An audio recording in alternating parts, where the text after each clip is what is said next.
in association with. Pemirsa, Lebaran kurang dari sepekan lagi ya. Ada aturan dan diskon mulai diberlakukan untuk pemudik yang akan pulang ke kampung halamannya via jalur darat tol Trans Jawa. Sejak 13 Maret, pemerintah menerbitkan surat keputusan SK bersama yang melarang truk 3 sumbu ke atas melintas di jalan tol dan non-tol hingga masa arus balik 29 Maret nanti. Aturan ini dikecualikan bagi truk yang mengangkut BBM, sembako, pupuk, ternak, dan kebutuhan lainnya.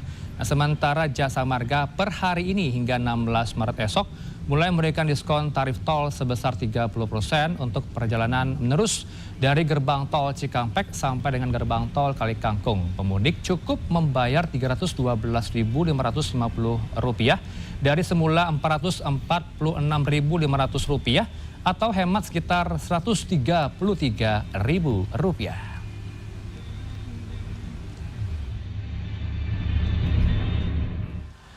Selanjutnya kami pantau langsung situasi terkini di ruas tol Jakarta Cikampek bersama rekan kami Mahardika Utama, koresponden CNN Indonesia. Selamat sore Dika, nampaknya masih ramai lancar di belakang Anda. Ada himbauan khusus bagi Anda, bagi para pengendara yang melintas di ruas Japek hari ini?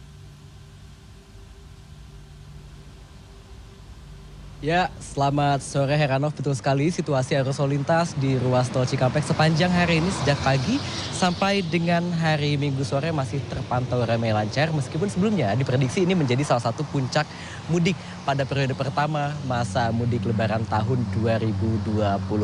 Tapi kalau kita lihat secara kuantitas atau jumlah kendaraan yang melintas dari arah Jakarta menuju ke Jawa Tengah ataupun juga Jawa Timur via tol Trans Jawa ataupun juga menuju ke Bandung via gerbang tol Kalirut Utama memang sudah terjadi peningkatan.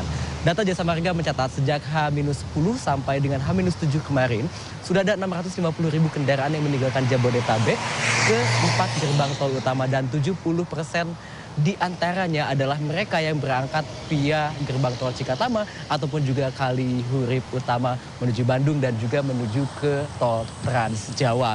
Dan meskipun begitu memang kita tahu bahwa ada potensi-potensi kepadatan di sejumlah titik yang saat ini memang sudah disiapkan skema rekayasa arus lalu lintasnya oleh pihak kepolisian. Di antaranya adalah sudah menyiapkan skema kontraflow meskipun belum diaktifkan.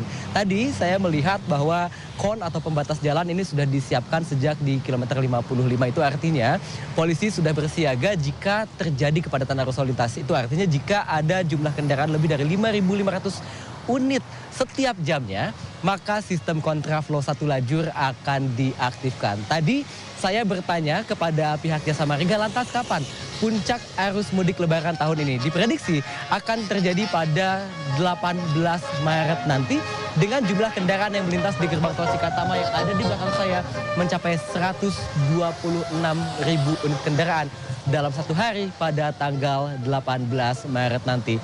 Dan jangan lupa mulai hari ini juga sudah diberlakukan diskon tarif tol sebesar 30% untuk perjalanan menerus bagi mereka yang akan melakukan perjalanan dari gerbang tol Cikatama sampai dengan gerbang tol Kalikangkung. Semula sudah diberitakan sebelumnya 446.000, hanya tinggal membayar Rp312.550 saja atau hemat sekitar Rp130.000. Nah, untuk menghindari kepadatan arus lalu lintas memang sejumlah upaya sudah dilakukan oleh pemerintah. Di antaranya adalah dengan memperlakukan sistem WFA atau Work from Anywhere. Dan tampaknya ini sudah cukup berhasil untuk mengurai kepadatan karena banyak pemudik memilih untuk berangkat lebih awal sebelum waktu puncak arus mudik terjadi pada tanggal 18 nanti. Saya dari kemarin mewawancarai sejumlah pemudik yang memilih untuk berangkat dan ternyata menarik. Mereka memilih untuk berangkat pada malam hari mayoritas karena dianggap tidak mengganggu waktu puasa, tidak panas dan juga untuk menghindari kemacetan. Tetapi meskipun begitu Heranov, ada sejumlah risiko yang bisa dihadapi apalagi jika mengemudi tengah malam. Karena pada umumnya jam biologis manusia adalah sudah memasuki fase tidur. Maka dipastikan kondisi fisik, kondisi tubuh sudah dalam kondisi yang sangat prima, sudah istirahat atau tidur minimal 6 sampai dengan 7 jam sebelum berkendara atau sebelum mengemudi. Kemudian juga kendaraan sudah dicek semuanya dalam kondisi yang prima dan tentunya juga selalu patuhi petunjuk rambu-rambu lalu lintas. Dan untuk memudahkan perjalanan mudik Anda, juga diharapkan pemudik untuk menggunakan teknologi. Ada yang namanya Google Maps, kemudian ada Waze, dan juga ada dari Jasa Marga namanya Travoy. Di situ ada sejumlah fitur untuk memantau situasi arus lalu lintas, ada CCTV, kemudian juga ada fitur untuk mengetahui di mana letak gerbang tol dan berapa estimasi biaya yang harus dikeluarkan untuk perjalanan mudik kali ini. Kembali ke Anda, Heranov. Ya, satu hal saja ya kan, ada juga beberapa pemudik yang menggunakan mobil listrik nih. Dika, apakah SPKLU ini disiagakan di rest area yang ada di Cikampek?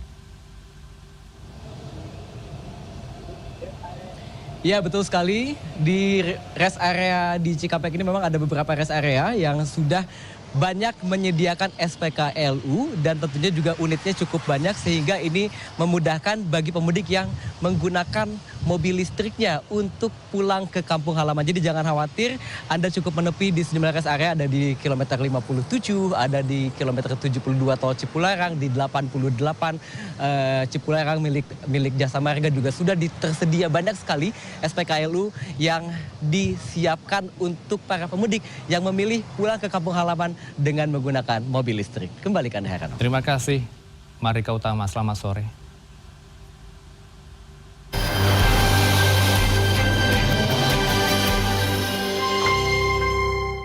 In association with